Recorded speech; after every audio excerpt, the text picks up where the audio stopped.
밤에 듣는 조선 야담.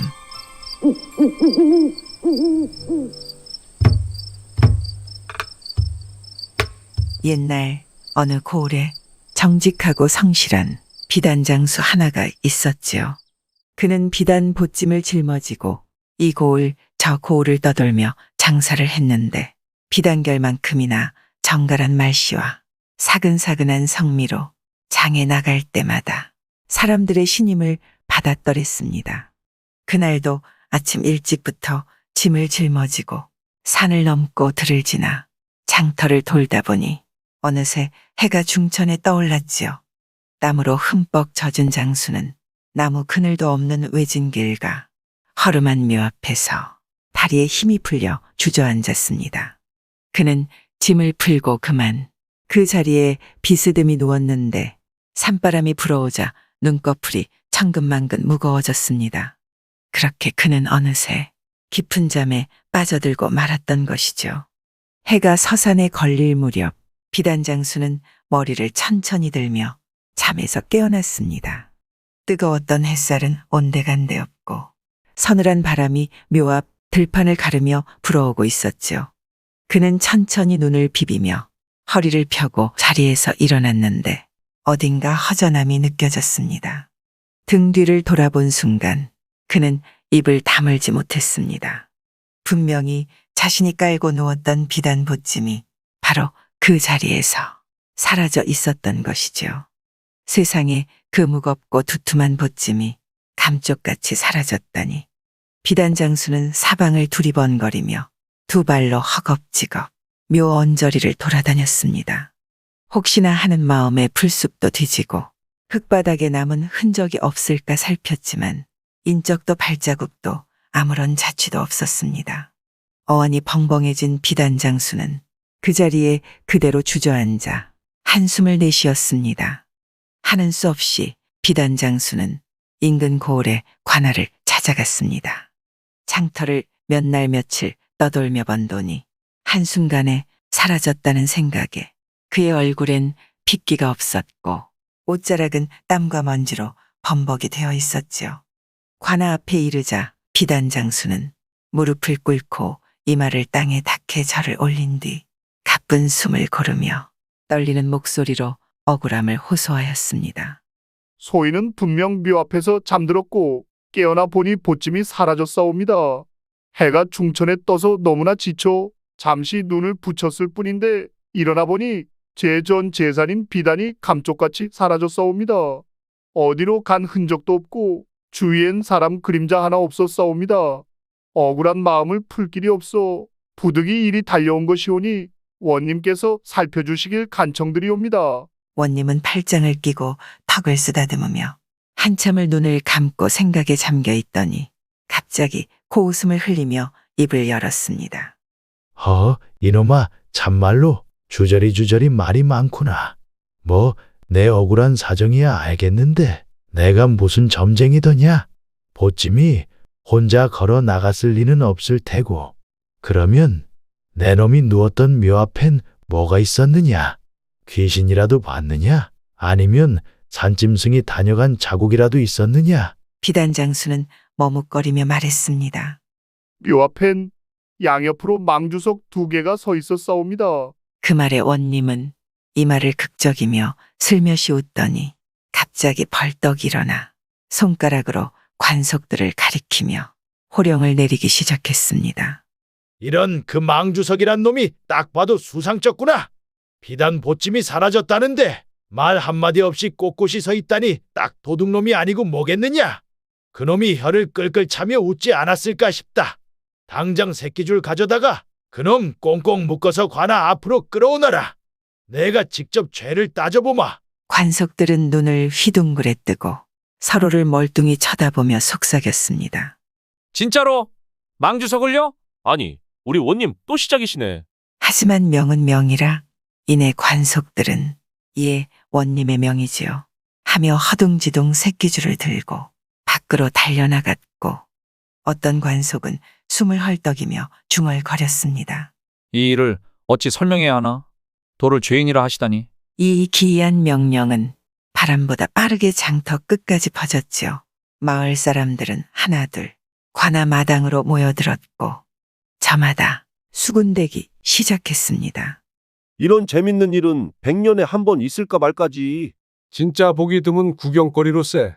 망주석이 범인이라니 이래서야 웃다 넘어가겠구먼. 구경거리 하나에 마을이 들썩였고 심지어 떡장수는 관아 좌판을 깔고 장사를 시작했고 장돌뱅이 시골 노인 머리 따은 아이들까지 어떤 이는 장터에서 팔던 도라지를 손에 들고 어떤 이는 앞치마도 벗지 못한 채 달려와 구경을 했지요.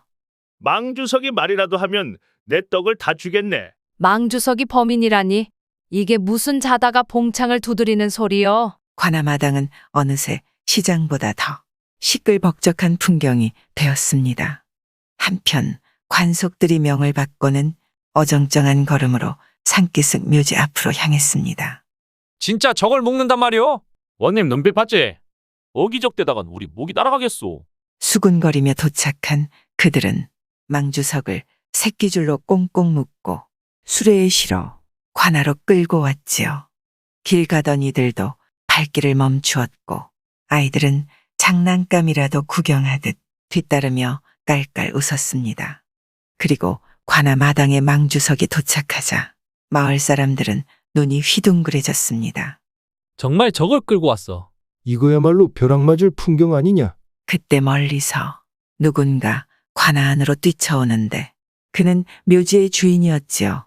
숨을 헐떡이며 쫓아오던 그는 관아 문 앞에서 관속들에게 소리쳤습니다. 아이고, 이게 무슨 일이요? 왜 우리 조상 묘의 망주석을 끌고 가는 것이요? 우리 조상님이 무슨 죄라도 지었단 말이요? 관속들은 당황한 얼굴로 대답했습니다. 예, 저희도 어쩔 수 없소이다. 원님의 명이라 말릴 수도 없고. 묘의 주인은 망주석이 관아 마당 안으로 끌려 들어가는 모습을 보고는 그만 망연자실해졌습니다. 관속들이 망주석을 마당 한복판에 내려놓자 이미 구경하러 몰려들어 있던 마을 사람들은 그 광경에 더해 묘지 주인의 허둥지둥한 모습에 웃음을 터뜨렸지요. 허, 조상 묘비를 관아 안으로 들이는 건 또 처음 본다. 이러다 조상님마저 관뚜껑을 여시고 뛰쳐나오시겠네. 묘지 주인은 원님 앞까지 쫓아와 얼굴이 붉어진 채 떨리는 목소리로 항의했습니다. 원님, 저 망주석은 우리 조상님 묘 앞에 세워진 귀한 돌이옵니다. 설마 그것이 정말로 죄를 지었다고는 생각하지 않으시겠지요? 그러나 원님은 진지한 표정으로 턱을 매만지며 말했습니다. 하면 그 조상님이 도둑을 숨겨준 건 아닌지 따져봐야지. 내가 직접 물어보마. 이 말을 들은 구경꾼들은 다시 한번 꺽꺽 웃음을 터뜨렸고 관아 마당은 다시 장터처럼 시끌벅적해졌습니다. 사람들의 수군거림 속에 원님은 의젓한 걸음으로 마당 가운데 나와섰습니다. 그리곤 원님이 망주석을 향해 소리쳤지요. 이놈, 내 놈이 비단을 훔치고도 그리 태연하단 말이냐? 감히 무덤 앞에서 자고 있는 비단 장수의 보찜을 뒤졌으니 벌을 면치 못하리라. 사람들은 더 이상 웃음을 참지 못하고 터뜨렸습니다. 관아 마당은 웃음바다가 되었고 어떤 이는 허리를 잡고 구르기까지 했지요. 그런데 그 모습을 보던 원님이 얼굴이 붉어지며 고함을 질렀습니다. 이놈들, 죄인을 치지 않은 판에 웃음을 터뜨리다니 모두 잡아들여라. 사또가 호통을 치자 관속들도 사람들도 어리둥절했지만 그 눈매에 찍히는 순간 모두 얼음이라도 된 듯 미동도 하지 못했습니다. 저 웃은 놈들 전부요? 그래, 한 놈도 빼지 말고 옥사에 가두어라. 저 양반 진심인가 봐. 관속들은 서로 눈치를 보다가 원님의 눈매가 번뜩이는 걸 보자 그대로 얼어붙었습니다. 결국 관속들은 정신없이 뛰어다니며 사람들을 하나둘 붙잡기 시작했지요. 이게 지금 뭐여? 웃었다고 감옥에 가둔단 말이오. 관아의 옥사는 넉넉지 않았습니다. 웃었다는 죄목으로 잡혀온 이가 하도 많다 보니 방마다 사람들로 꽉 들어차 발을 뻗기도 어려울 지경이었습니다. 나중엔 마당에 기둥에 줄줄이 묶어 세우고 담장 아래 장작처럼 눕혀놓기도 했지요. 어떤 이는 동여맨 새끼줄이 헐거워져 발을 끌며 도망가려다 다시 잡혀오기도 했고 그걸 본 사람들은 웃음을 꾹꾹 참느라 이를 꽉 물고 있었다죠. 그렇게 웃었다는 이유 하나로 묶여 앉은 사람들 사이에선 푸념이 터져 나왔습니다. 무슨 죄가 이렇게 클 줄이야. 집에서 송아지 밥 줄 시간이요. 아니 지금 그깟 소가 문제요?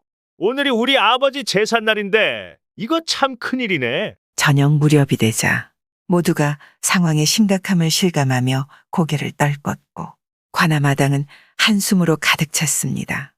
한참이 지나고 날이 어스름해질 무렵 원님이 다시 마당에 나섰습니다.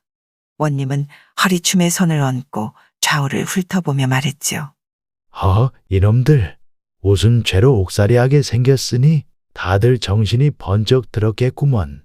비단 한 필씩만 가져오면 오늘 일은 없던 걸로 하마. 기한은 모레까지다.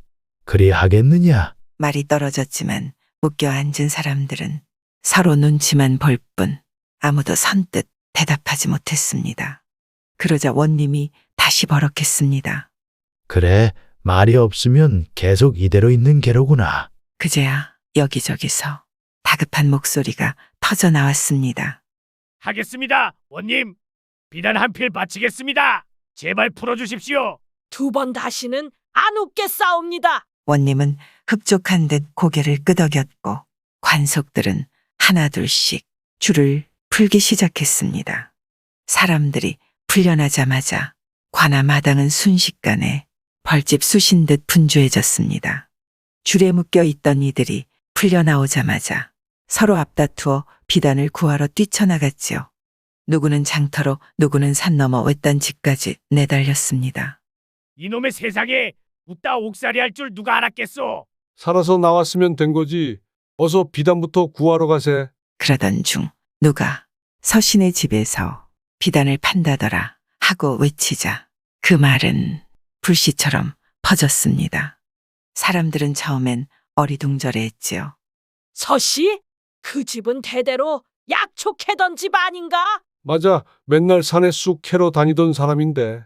어디서 비단이 났대? 다들 고개를 갸웃했지만 지금은 따질 틈이 없었습니다. 발등에 불이 떨어진 형국이니 의심보다 비단이 먼저였지요. 금세 수십 명이 몰려들어 서씨 집 앞은 장터보다 더 북적댔습니다. 문 앞에서는 서로 먼저 사겠다며 밀치고 당기고 고함이 터졌고 서씨는 손님이 줄을 서자 웃음 띤 얼굴로 소리쳤습니다. 여긴 벌써 예약이요. 그쪽은 줄 좀 서시오. 누군가는 반필만 팔아달라며 졸랐고 또 다른 이는 쌀 한 가마를 들고 와 맞바꾸자고 했지요. 돈푼깨나 있는 이는 은전 몇 잎을 내던지고 마당에 주저앉아 자리를 막기도 했습니다. 난데없는 비단 파동에 동네가 떠들썩해진 것이었지요. 결국 대부분의 사람들은 서신의 집에서 비단을 사서 원님께 바쳤습니다. 관아 앞마당에는 하루 사이에 온갖 색깔과 무늬의 비단들이 산처럼 쌓였고 원님은 2팔을 등 뒤에 모은 채 그것들을 하나하나 훑어보며 입꼬리를 올렸습니다. 이 양이면 저작거리 한복판에 장을 열어도 되겠구먼. 그런데 이 많은 비단이 도대체 어디서 온 것이더냐? 원님의 목소리의 순간 공기가 얼어붙듯 조용해졌습니다.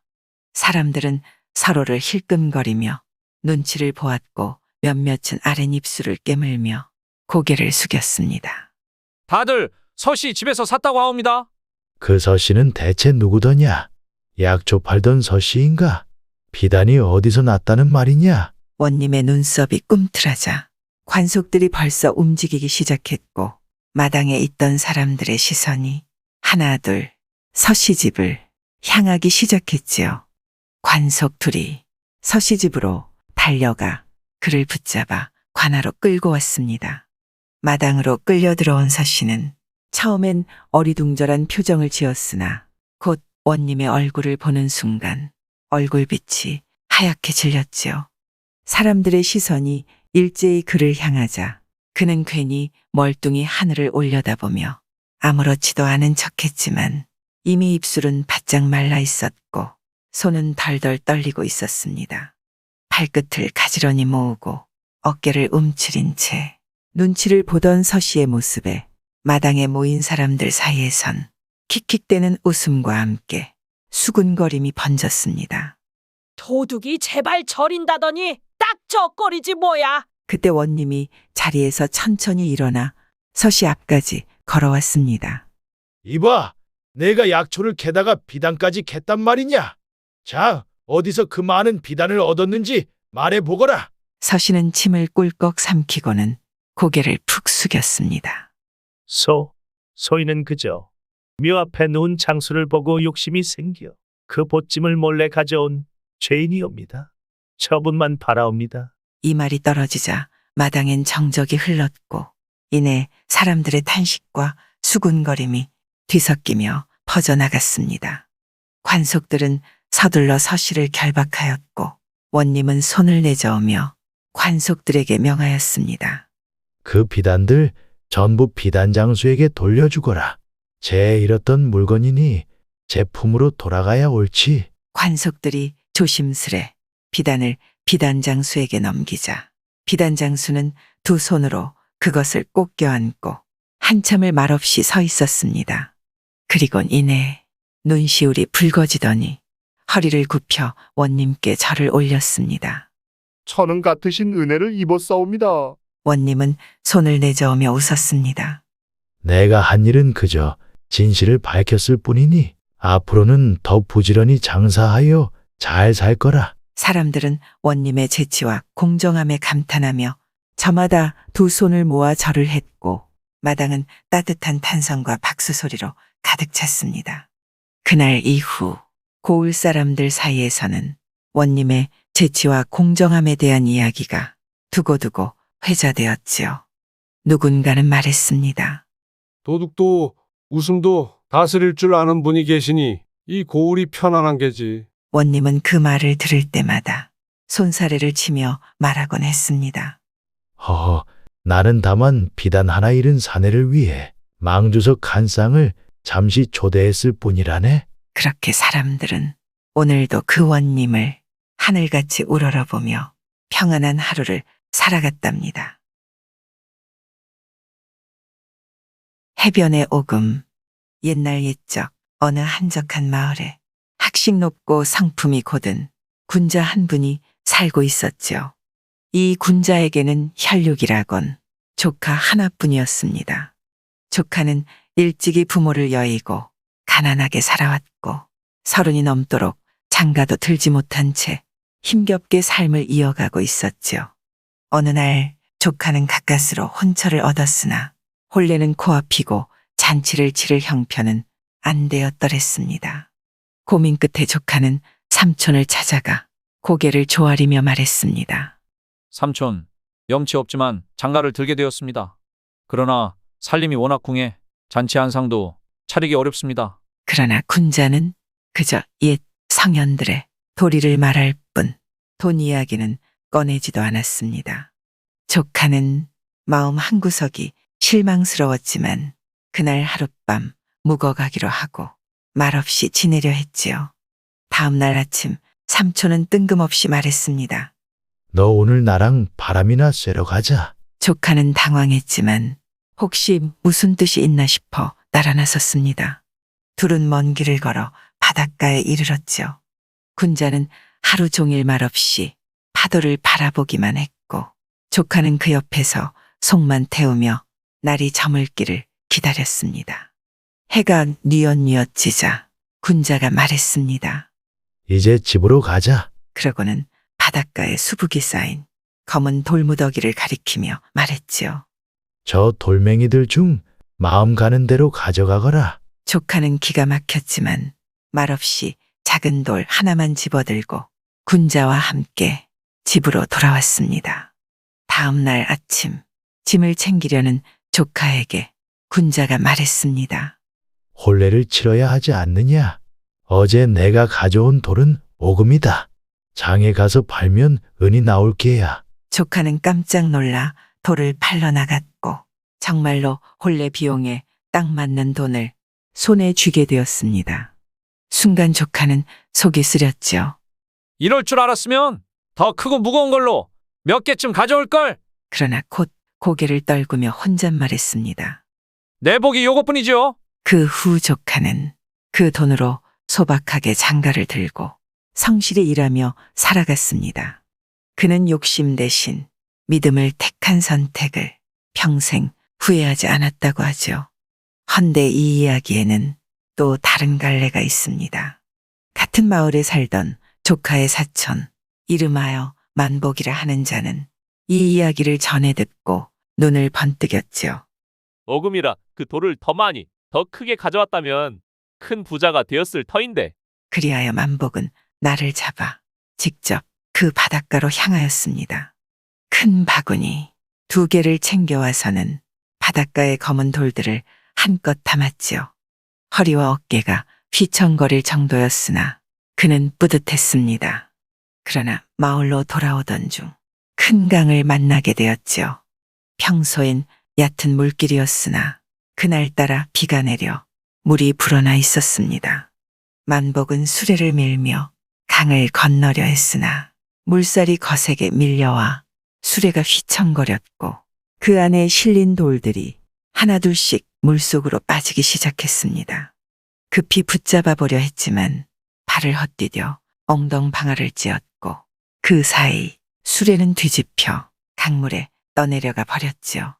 만복은 옷이 흠뻑 젖은 채로 물가에 주저앉아 헛웃음을 터뜨릴 수밖에 없었습니다. 결국 손에는 아무것도 남지 않은 채 빈몸으로 돌아와야 했답니다. 사람들은 말했습니다.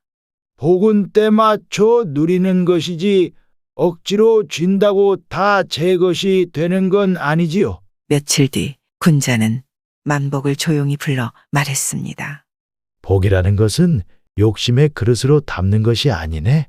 내 사촌이 가져온 작은 돌 하나는 믿음의 그릇에 담겼지만 너는 이고지고 채우느라 욕심으로 흘러넘쳤구나. 만복은 고개를 떨구고 말이 없었습니다. 복은 눈에 보이지 않고 제 자리에 앉아있는 자에게 문득 찾아오는 것이니라.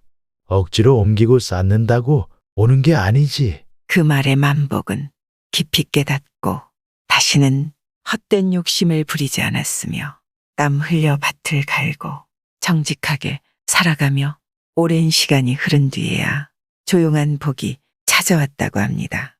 구독과 좋아요와 함께 오늘도 좋은 날 되세요.